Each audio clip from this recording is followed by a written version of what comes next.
Soy Andrés Betancor, el director del Programa de Instituciones del Estado Democrático de Derecho de la Fundación Rafael del Pino. Con nosotros Isabel Revuelta, letrada de las Cortes, profesora de Derecho Constitucional de la Universidad de Comillas. De verdad que estoy muy agradecido que hayas aceptado el venir a hablar con nosotros de este tema tan interesante como es la independencia, que inicialmente la elección de los vocales del Consejo, pero yo creo que de lo que vamos a hablar va a ser de la independencia judicial, que yo creo que es lo que más nos interesa a todos, ¿no? Antes de comenzar la grabación de este vídeo estábamos hablando de 20 años fuiste letrada de la Comisión de Justicia del Congreso, ¿no? O sea que ahora te has pasado al otro lado, ¿no? Es decir, te has pasado de jurista que ayuda a la elaboración de las leyes a ahora ser el protagonista de la aplicación de esas leyes. Aunque en este caso, que es sobre lo que vamos a hablar, es sobre la elección de los vocales del Consejo, ¿no? En primer lugar, pues ya te digo, darte las gracias. Gracias a ti, Andrés. Estoy encantada.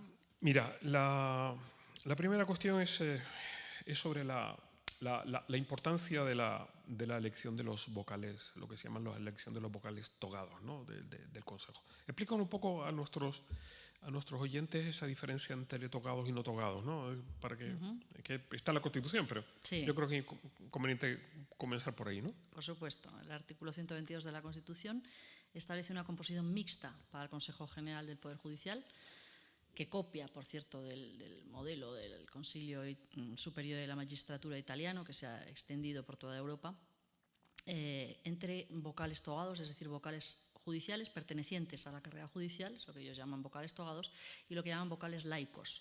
Nuestra Constitución habla de juristas, es decir, vocales que no pertenecen a la carrera judicial, de manera que haya un cierto equilibrio, una composición ponderada entre esas dos partes dentro del Consejo. Bien, esta aclaración nos pone ya sobre la gran cuestión que es el cómo se ha de elegir esos vocales tocados. Pero hay una cuestión que está siempre presente cuando hablamos de este tema. La elección de los vocales tocados del Consejo no es una cuestión, digamos, técnica, ¿no? No es una cuestión de floritura, no es una cuestión estética, digamos, ¿no? Sino que el Consejo tiene competencias muy relevantes, ¿no? Ya lo hemos estado comentando, lo estábamos comentando antes, el nombramiento de la alta magistratura, ¿no? Ascensos, inspección, régimen disciplinario. Por tanto, una primera cuestión sobre la que me gustaría oírte tu opinión es el cómo el modo de elección de esos vocales tocados afecta o incide sobre la independencia del Poder Judicial, que en el fondo es la cuestión fundamental, la crítica. Es decir, en fin, vale, que se elijan de una u otra manera, pero no, es que el cómo se elige afecta a un pilar esencial de la arquitectura del Estado Democrático de Derecho, que es precisamente la independencia judicial, ¿no? Sobre esto, ¿qué opinas? Efectivamente. Afecta directamente al núcleo del Estado de Derecho porque afecta, como tú muy bien has dicho, a la independencia del Poder Judicial. Nuestro Tribunal Constitucional dice, sin independencia del Poder Judicial no hay Estado de Derecho. El Tribunal de Justicia de la Unión Europea dice la independencia del Poder Judicial es la piedra angular del Estado de Derecho. Y por lo tanto, y más en un sistema como el nuestro, un sistema parlamentario en el que la división de poderes entre el legislativo y el ejecutivo pues es flexible, porque el poder ejecutivo, la cabeza del poder ejecutivo, el presidente del gobierno, sale de la investidura por el Congreso de los Diputados, y por lo tanto hay un lazo, un vínculo de unión indisoluble entre esos dos poderes, de manera que queda este tercer poder, el Poder Judicial, como el verdaderamente garante del principio de separación de poderes que está en la base misma del Estado de Derecho. ¿Y cómo afecta concretamente la elección de los vocales judiciales a esa independencia del Poder Judicial? Pues afecta porque dice la Comisión de Venecia, o parafraseando al Consejo Consultivo de Jueces Europeos, que existe una necesidad de garantizar la independencia judicial muy específicamente a través de un ámbito de protección reforzado en aquellas decisiones que afectan directamente a las decisiones judiciales. ¿Y qué decisiones son esas que afectan directamente a las decisiones judiciales? Dice el Consejo Consultivo y la Comisión de Venecia. Dice, son las relativas a la elección de los magistrados y las relativas a su régimen disciplinario, aparte del de reparto de sus asuntos. Y estas decisiones, quien las toma y quien las tiene atribuidas ex constitución en España es el Consejo General del Poder Judicial. Por lo tanto, es preciso proteger en esas decisiones que afectan directamente a las decisiones judiciales la independencia del Poder Judicial. Por lo tanto, es a través precisamente de su función, como tú muy bien has dicho, de nombramiento de los magistrados y de gobierno de su carrera y de su régimen disciplinario, a través de la que se produce esta incardinación, ¿no? esta conexión.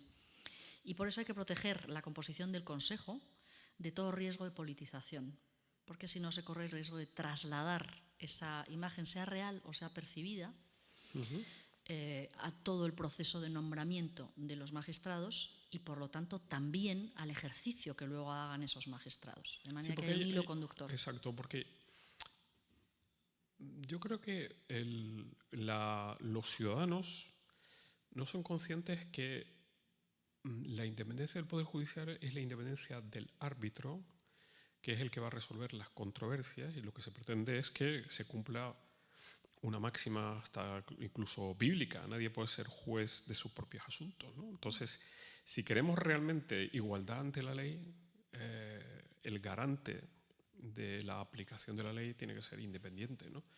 Y claro, una ley de parte, ya lo hemos visto, el Estado absoluto, ¿no? Eso, si queremos un Estado donde se garanticen los derechos y las libertades, necesitamos un garante de la aplicación de la ley en igualdad para todas las partes. Así es. Fíjate tú, esta mañana veía una entrevista a uno de los magistrados del Tribunal Supremo norteamericano que le preguntaban, que fue propuesto por Trump, le preguntaba: ¿usted tiene lealtad o siente lealtad para con el presidente Trump? No, yo solo soy leal para con la Constitución. Claro, esa es la, como debe ser, ¿no? Así debe ser, ¿no? Es decir, lo que está en juego en definitiva es la aplicación de la ley, la igualdad ante la ley y en última instancia la garantía de los derechos y libertades, ¿no? Es fundamental. No es una cuestión estética. Aquí estamos hablando de cómo convivimos, ¿no? Exactamente. Yo creo que es importante. El caso español. Pasamos al caso español, atípico por tantas cosas, ¿no? El caso español en lo que se refiere a la elección de los vocales del Consejo, ¿no? Porque desde el año 1985, como tú desarrollas en tu ponencia, magnífica por cierto, cuentas que en fin, los 20 vocales son de elección parlamentaria. Así es. De elección parlamentaria. Entonces, aquí nos encontramos ante el vértigo de cómo un consejo que tiene la extracción parlamentaria en su composición es el adecuado a los efectos de garantizar la independencia del Poder Judicial, ¿no? Que es sobre el tema que tú comentas. Y efectivamente, después de 40 años, ¿no? Ya podemos hacer una evaluación respecto de si ese modelo de extracción parlamentaria, de elección parlamentaria de los vocales, ha sido un antídoto a la politización o ha sido un elemento que ha acelerado la politización del Consejo. ¿Qué valoración haces tú? ¿Qué evaluación haces tú de esos 40 años? Bueno, evidentemente el Tribunal Constitucional, ya en el año 86, cuando se puso en marcha este sistema de elección de los vocales judiciales, porque, como hemos dicho al principio, y si no, pues lo especificamos ahora, ¿no? Los vocales no judiciales, que no pertenecen a la carrera judicial, los juristas, es la propia Constitución la que se encarga de determinar que su elección se llevará a cabo por el Parlamento por mayoría de 3/5, la mitad por el Congreso, la mitad por el Senado. Por lo tanto, ahí no hay nada que decir. Legitimación democrática directa. Mientras que respecto de los vocales judiciales, pues la Constitución, aunque ha habido muchas discusiones, pero ciertamente dice nuestro Tribunal Constitucional en la sentencia 108 del 86 que queda abierto, no queda definido cómo deben ser elegidos los vocales de extracción judicial, los vocales togados. El sistema por el que se opta a partir de 1985 es su elección por el Parlamento, de manera que ello determina que todos los miembros del Consejo General del Poder Judicial, los togados y los no togados, resulten elegidos por el Parlamento. De manera que existe una sola base de legitimación del Consejo General del Poder Judicial, que es la democrática. Y, es decir, son elegidos por el Parlamento, el órgano con el mayor grado de legitimidad de todo el sistema, un órgano político, precisamente por eso.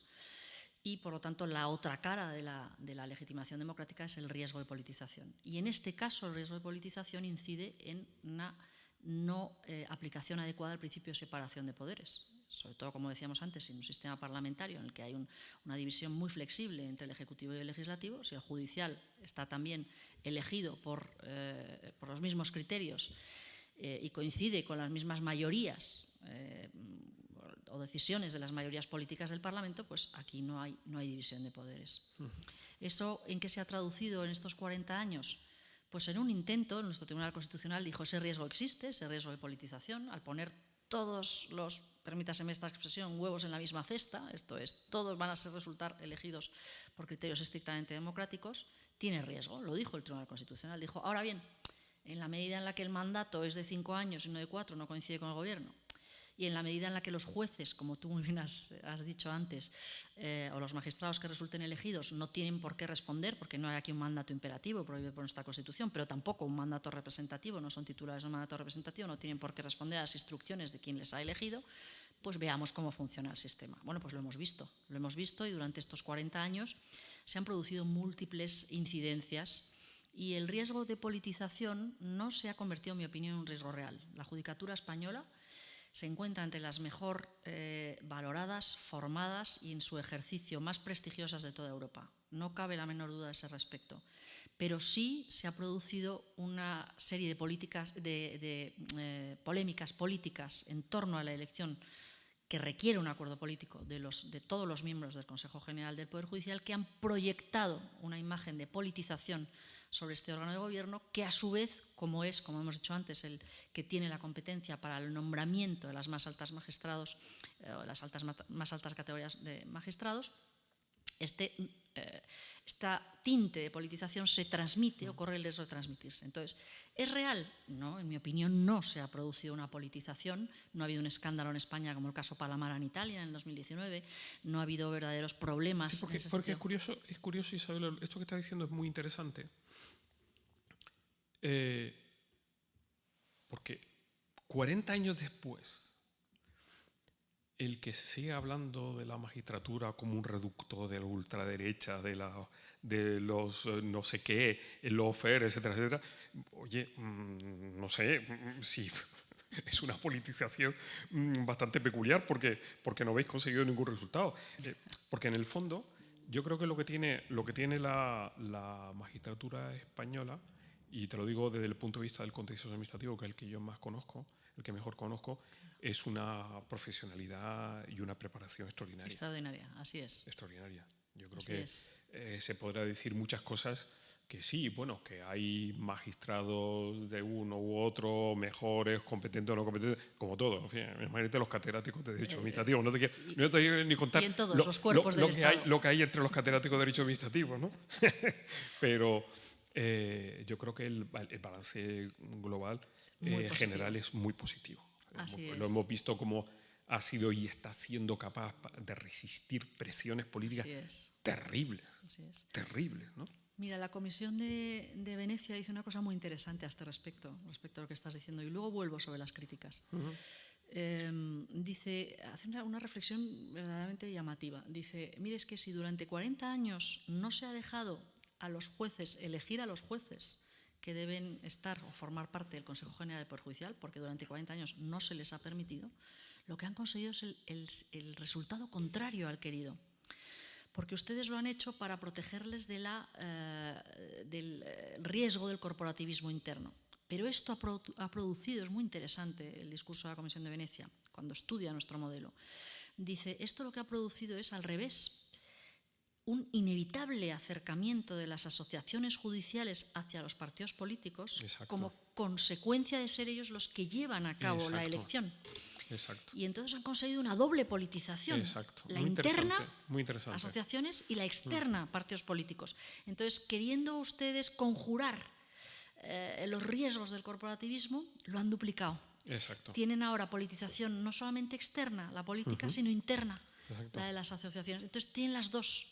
Las dos. Eso por un lado. Y si me lo permite solo un minuto, Andrés, es francamente preocupante, efectivamente, las críticas que se están produciendo respecto de las resoluciones judiciales y que amenazan esas sí a su independencia. Y además con nombre y apellido, es decir, señalando imágenes, domicilios, Sí. es decir, una cosa terrorífica, ¿no? La responsabilidad democrática forma parte del Estado democrático, ¿no? La rendición de cuentas y la sana crítica también, ¿no? Pero cuando esa sana crítica procede de quien puede llevar a cabo esa crítica con carácter destructivo, no constructivo, y cuya finalidad es destruir la imagen ante los ciudadanos de la independencia de la justicia, que ha llevado muchos años de construcción y mucho esfuerzo, y mucho trabajo, y mucha independencia de muchos miembros de la judicatura, construir, cuando el único objetivo de esas críticas es destruir esto, entonces estamos en una situación peligrosa. Estamos en una situación muy preocupante, muy preocupante. Exacto, muy peligrosa. Bueno, oye, podríamos seguir hablando aquí porque es un tema interesantísimo y tengo cantidad de preguntas, pero vamos a finalizar con una reflexión a propósito de la opinión de la Comisión de Venecia, las propuestas de la Comisión de Venecia, porque efectivamente la Comisión de Venecia ha hecho unas propuestas en octubre del 25 para de reforma, ¿no? De reforma de la elección del Consejo. ¿Cómo lo valoras tú? Explícanos en qué consiste. Bueno, lo valoro de una forma muy positiva, como no puede ser de otra forma, haberse sometido al escrutinio de los catedráticos de Derecho Constitucional seleccionados para formar parte de esa Comisión para la Democracia a través del Derecho, pues no puede ser más que positiva, y no puedo más que estar completamente de acuerdo con todo lo que dice su informe, que es extraordinario. El informe, por un lado, se pronuncia sobre el informe fue solicitado por el Consejo General del Poder Judicial, al que el legislador orgánico encargó hacer una propuesta de reforma del sistema de elección de los vocales togados del Consejo General del Poder Judicial, porque llevaban años la Comisión Europea en sus informes sobre el Estado de Derecho diciéndonos el talón de Aquiles de su sistema, el talón de Aquiles de su gobierno del Poder Judicial es la forma en la que eligen a sus jueces. No deben ser elegidos por el Parlamento. El estándar europeo es claro. Establece que los jueces que formen parte del Consejo General del Poder Judicial deben ser elegidos por sus pares sin intervención del Parlamento. El criterio democrático ya está en su composición mixta, ya está en la elección de los vocales no judiciales. Por lo tanto, aquí debe compensarse con otro criterio. Llevan ustedes años incumpliéndolo y la Comisión en sus informes sobre el Estado de Derecho lo ha repetido año tras año, 2021, 2022, 2023, 2024, 2025 todavía, y sigue diciéndolo y sigue constatando el incumplimiento por parte de España y dice los problemas que están teniendo ustedes de estancamiento en la renovación de los mandatos de los consejos, el último tardó 6 años en renovarse, en vez de tener un mandato de 5 años lo tuvieron de 11 años, terrible. La situación disparó todas las alarmas. Eso exige una reforma del sistema de elección de los vocales judiciales que sea acorde al estándar europeo. Y el estándar es, los jueces deben ser elegidos por los jueces sin intervención alguna, ni del Gobierno ni del Parlamento, en ninguna fase del procedimiento. Entonces, estamos incumpliendo esto desde entonces. Esto lleva al final a un acuerdo político que se juridifica en una ley orgánica y que encarga al Consejo, bueno, que origina la renovación después de 11 años por fin del Consejo y que encarga al nuevo Consejo proponer a las Cortes y al Gobierno una nueva forma de elección de los vocales judiciales acorde con los estándares europeos y que pueda ser informada favorablemente por el informe sobre el Estado de Derecho de la Comisión Europea, que lleva tantos años diciendo esto. Y no solamente el informe sobre el Estado de Derecho de la Unión Europea, también el informe del Grupo de Estados contra la Corrupción del Consejo de Europa, el Grupo Greco, todavía de una manera mucho más agresiva y desde bastante antes, desde 2013, lleva advirtiéndonos su talón de Aquiles es este. España, señores españoles, cambien la forma de elección de los vocales judiciales y vayan a una elección de los jueces por los jueces. El sistema lo establecen ustedes, pero elección de los jueces por los jueces y sin participación alguna del Parlamento ni del Gobierno. Bien, Se llega a un acuerdo y el Consejo hace la propuesta que le encarga el legislador orgánico, pero también acuerda el Consejo General del Poder Judicial por unanimidad mandar su propuesta a la Comisión de Venecia para pasar ese filtro. La Comisión de Venecia, que dice, bueno, la propuesta que mandamos, adoptada por unanimidad, tenía dos posibilidades. El propio comisario de la Unión Europea nos había dicho que era sano que hubiera varias posibilidades. Mandamos dos opciones. En una opción se mantenía la elección por parte del Parlamento, pero se introducía una preselección por parte de los jueces, seguida de una elección definitiva por el Parlamento, y en otra opción se proponía la elección directa de los vocales judiciales directamente por sus pares, ante un sistema mayoritario, con voto limitado, etcétera. La Comisión, se pronuncia sobre lo que era evidente antes de que se pronunciara, sobre que solo la opción que propone la elección directa de los jueces por los jueces es la que cumple con el estándar europeo. Eso lo sabíamos todos desde antes de mandarlo a la Comisión de Venecia, y que la otra no cumple con el estándar europeo porque mantiene la elección por el Parlamento. Pero lo importante, yo creo que del informe de la Comisión no es exactamente eso, sino la fundamentación que da a la hora de responder a por qué el modelo que mantiene la elección por el Parlamento, aunque la preceda una preselección por los jueces, a la hora de responder a la fundamentación de ese modelo y por qué ese modelo no es correcto, ¿no? Dice, la independencia del Poder Judicial está inextricablemente unida a la independencia del Consejo General del Poder Judicial. No hay separación, no hay diferencia. Y además debería de establecerse en la Constitución, para que no estuviera al albur de las posibles mayorías políticas que en un momento determinado puedan tener el riesgo, o la tentación más bien, de cambiarlo. Dice también, la legitimidad del Poder Judicial es la misma, tiene el mismo origen que la legitimidad del Consejo General del Poder Judicial, y deriva de la Constitución, y deriva del imperio de la ley, y deriva de la confianza de los ciudadanos. No deriva de acuerdos políticos. Y la otra enseñanza a propósito de la apariencia. Y la apariencia.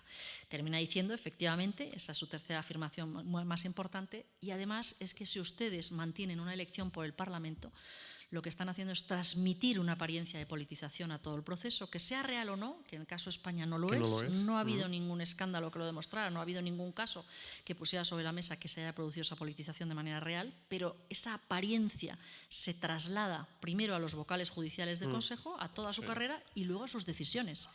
Y lo que está en juego, ¿qué es? La confianza de la ciudadanía. Y dice, es muy interesante, ¿no? La Comisión de Venecia dice, retomando jurisprudencia del Tribunal Europeo de Derechos Humanos, porque esto ya no solamente son estándares europeos, está recogido en la jurisprudencia del Tribunal Europeo de Derechos Humanos y en el de TJUE. Y retomando la jurisprudencia del Tribunal Europeo de Derechos Humanos, dice, lo que está en juego, yo creo que es un dicho anglosajón, es esta confianza, y la justicia no solamente debe hacerse, sino que debe verse que se hace. Exacto. Bueno, Isabel, interesantísimo. Sobre todo, en algún momento tenemos que hablar sobre la apariencia como principio jurídico, que es un tema que me apasiona, ¿no? La apariencia como principio jurídico. De verdad que muy agradecido, una intervención brillantísima, una ponencia interesantísima. Es un tema capital para el Estado Democrático de Derecho, que seguramente tendremos más oportunidades de seguir hablando y contrastando ideas contigo. Y, en fin...